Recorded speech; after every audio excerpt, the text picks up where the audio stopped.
So Jerry, you often say that prevention is far simpler than trying to rectify things later. In a dispute, everybody loses. There are no winners. It's excessively costly, and I have never seen someone enjoy the process. Absolutely. And I've had that first-hand experience, and I can say, hand on heart, everybody loses. Now, talking about disputes, you've got a twin brother. Sure do. I'm sure you guys have had one or two disputes. And we've solved them all. And you've solved them. Except when Tim's wrong. So Tim Tyrrell, who's going to join us shortly, he's a mediator. He's got extensive construction experience. He co-founded Tyrrell's Property Inspections with you back in the 80s. Sure did. And he could have saved Australia hundreds of millions of dollars had he been cut in early, like he has in thousands of building matters, to reduce the pain and cost of the dispute. So we're going to have Tim join us shortly, and we'll go through some of the tips from a mediation perspective, how to resolve some of these issues, some of the disputes rapidly and avoid the pain. Avoid and prevent, and Tim will certainly reinforce that. But if you are in a dispute, this is when you need good advice and level heads. Thanks, Jerry. Thank you. JT's good-looking twin. Yeah. Is it true? No, well, up to him, up to the viewers. You guys have co-founded Tools, but you've also co-founded a bunch of other things, such as obviously Tyrrell's. Survival kits, which I'll grab one of these from the What's in the Shelf segment. Yeah. Some of you may have seen this brand. Tell us a little bit about Survival. Like, how did that start? Jerry's the major player with a lot of this. His commitment to consumer protection has meant that we've been trying to make it easy for people to act in stressful circumstances. We did a first aid handbook almost 40 years ago that won an Australian Design Award, the first of its kind, and that was Jerry's commitment to making sure that people had access to emergency information when people are bleeding or collapsed at your feet. And that's been his life's work, really, well, it's now more than 50 years.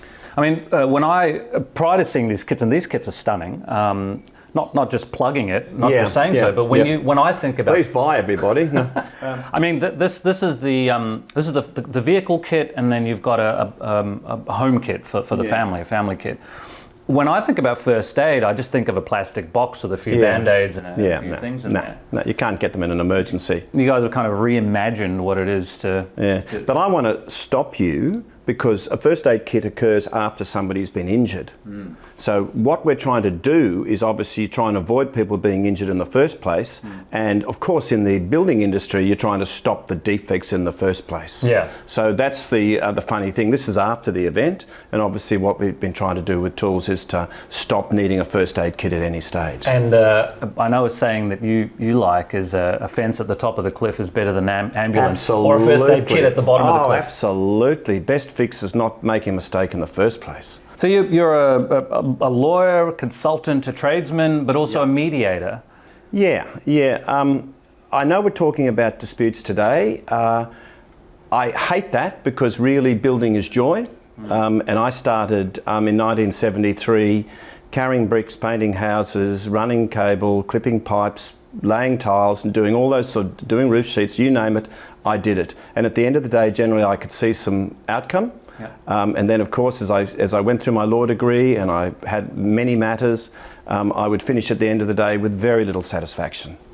But with building, it was pretty much always really satisfying. So whilst we're talking about disputes, always I'm thinking the building trade is just such a wonderful industry to be in if people get it right. And certainly it's my view in all the people from the best builders and architects down to the labourers, they do all generally want to get it right with a very tiny number of people that are dishonest on both sides of the coin. Yeah, and you shared with me thousands of thousands disputes, and thousands $100 of disputes. million worth of... Hundreds of millions of dollars that I've seen in disputes, and almost without exception, that's been unnecessary. Yeah. And I think you said earlier that in almost every dispute, and I think Jerry reiterated that everybody loses. There's no dispute. Siva, I've said to you, there are two tiny instances where disputes are inevitable, and that is with a dishonest owner who is trying to have the house or block of offices built by dispute. And that's a tiny example. It'd be 0.1% of probably the ones that I've seen. And then you've got dishonest builders, which again would be 0.0001%.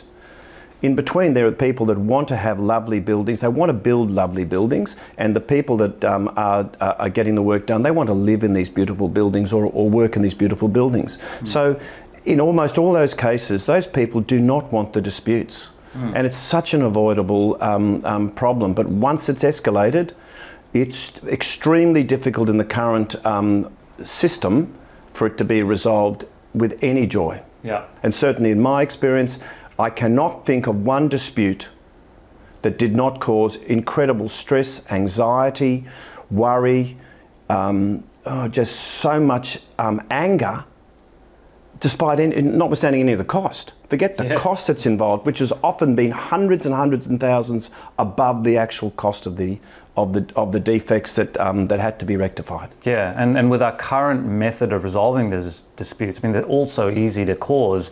Really difficult. It's adversarial, you see. Jerry's stepped in, and a lot of the other consultants at Tyrrell's have stepped in over the years and just said, that needs fixing. And if you've got somebody who's got that presence, and you've got lawyers and others who are prepared to listen to that expert to say, fix that problem, then everybody can focus on that thing. But a lot of people are saying, that crack over there, oh no, it's the footings. The building's going to fall down. It's a complete bit of nonsense. Yeah. But it's been accelerated by a system that is invested in very, very high consultants costs and very substantial legal costs without focusing on the fix. I mean, it's advantageous to actually protract the process. Absolutely. And argue and loop around. Absolutely. Yeah. Meanwhile, the building continues to crack. If it's leaking, fix it. Yeah. If it's leaking, fix it. It's such an easy solution, but we've gone aside from that. So I'm saying, you know, after almost 50 years, I'm saying, let's get away from disputes. Let's avoid the problem in the first place. And the only way we do that is we empower those tradespeople, those architects, those builders, those designers, those certifiers with the knowledge at their fingertips, so it's very difficult for them to make a mistake. Oh, what do I do here? Oh, yes, I can find that answer. And in these cases, Tim, people are throwing books at each other, they're throwing paper at each other, they're arguing about the detail. Nobody's reading. Nobody's reading. I mean, I've lectured and people are not interested in reading textbooks and things like that. It has to be delivered in a form that they can easily understand in an instant.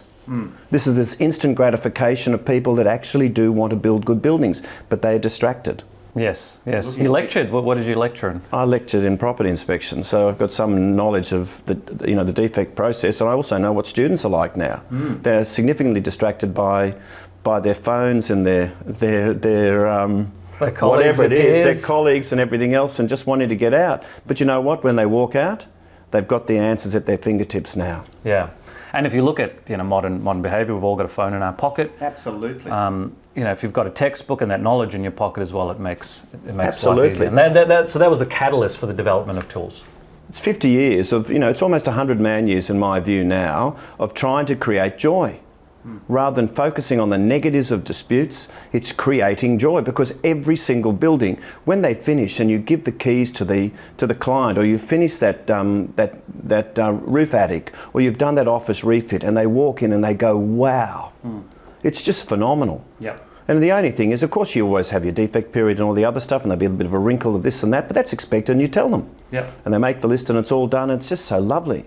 I mean, a successful building project is good for all. It's joy. It's profit. It's joy. Joy. Efficiency. It's reputation management. Yes. The consumers are getting a product that they paid for. For my great father-in-law, it was the Taj Mahal. That beautiful home that they'd worked, for their lives to be able to get and create. It's just such a joy. So let's now cut across to if our listeners, and maybe architects and certification on construction, they find themselves in a dispute. And you've mediated many. Yes. What would you advise that they do as a first? You've got to focus on the fix. Any sort of avoidance, any sort of denial, if there is somebody that's saying to you, I've got a problem, you just have to get there quickly and go and say, yes, it's a problem, we need to fix it, or no, it's not, and we need to agree to disagree for these reasons. and then hope that the other side is practical and reasonable. If you have to give a little bit, I could certainly say it's worthwhile saying, oh, you know what, that crack in that cupboard is not, but look, if I'm going to do some other stuff, can I do it in maintenance?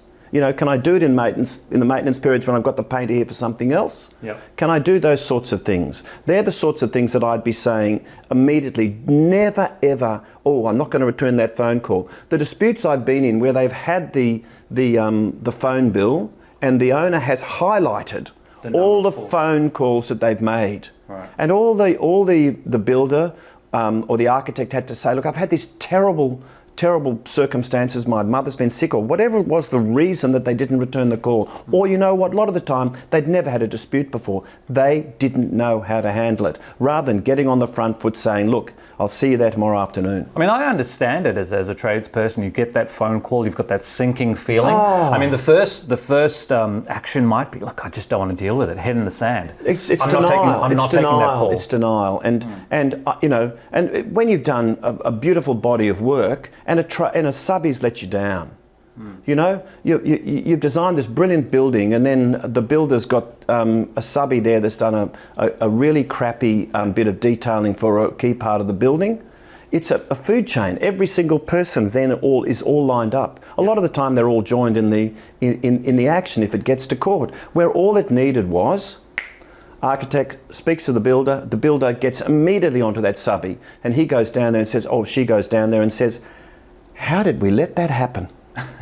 How do we let that happen? And then they focus on the fix. And that approach, getting on the front foot, being very pragmatic, acknowledging, it ends up being far, far, far cheaper than going into a dispute. Infinitely, unless, and this is the big unless they've got this high-powered person at $1 million an hour who's got this detailed report of every single widget unreasonably, right?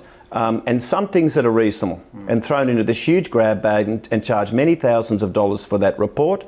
And there's another lawyer on the other side who's saying, oh, gee, this is bad. Yeah. So that's where there is a problem. Now, yeah, fine, if this is the system and I'm acknowledging that. I'm just been in this for nearly 50 years now and I'm just completely over it. I can't change that. I can't change when people want to get into an adversarial and system where they're saying black is white. I cannot solve that. But what we can do, we can avoid the problem in the first place. So let's go back to the first phone call happens or the first email or text message, there's an issue, get on the front foot. Absolutely. Get out there, get your team together. Yep. Acknowledge the issue or the potential issue. Yep. You don't necessarily want to say, yes, that's my, you don't want to take that on board and say, yes, I made a mistake. You investigate it. Look, when I was acting, hopefully, if they're sensible owners, which most of them are, as I've said, right? I used to, when I was in a lot of the disputes, I was acting or was involved with the owners, either in mediation or acting for them. A lot of the time, the owners would, acknowledge, oh, okay, it was probably one of your subbies that let you down. There's always a way out. Yep. A lot of the time, it's just a bit of saving face. Yep. And part of that journey is you're saying, yes, you can use whatever excuse. If you're embarrassed by it, fine. A lot of the time, I've just admitted, look, there's a mistake that's been made. Yeah. Yep. You see, and that's by far, if you admit that, when you say sorry, yep. The dissipation of anger, and it doesn't happen. I mean, in the courtroom, you're not there in the witness box being cross-examined at $1 million an hour with the senior partner, the associate, the employed solicitor and a paralegal there and all the experts. You're not able to say sorry in the box. It's extremely difficult. So Tim, you're on site as a tradesperson or a designer. Yep. What do you do? So there's been a mistake. You say, we fix it, or hey, we agree to disagree, but even of putting prevention to one side, if I've got my tools app there, I can show them the detail of what it should be. So they've had a neighbour come in who's a quasi know-all who comes into the property and says, oh, that's been done badly. Well, it's actually been done perfectly. Now, again, with tools, as you know, it's got the recommended practice, which is beyond a lot of the time what the NCC says and other reference documents. Yeah.